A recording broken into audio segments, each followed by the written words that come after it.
خدمت کنم دکتر جان؟ چه خدمت کنم؟ تشکر همین جناب. دیگه گوش کن چیز داره من همین دیگه تا یکم آرزو داره.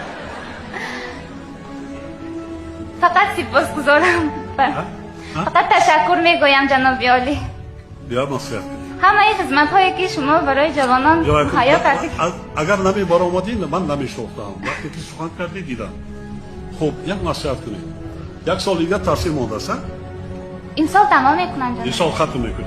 بله. خب من شما نام نظرتون نوشته گرفتم. این مایلش خدا وقت اون وقتی که توی کردنی شد تو رو خبر خب شده. ما توی شما را میکنیم برو حسابی خدا ما حسابی معاشی خدا میکنم توفت تشکر جناب عالی. تشکر. احسن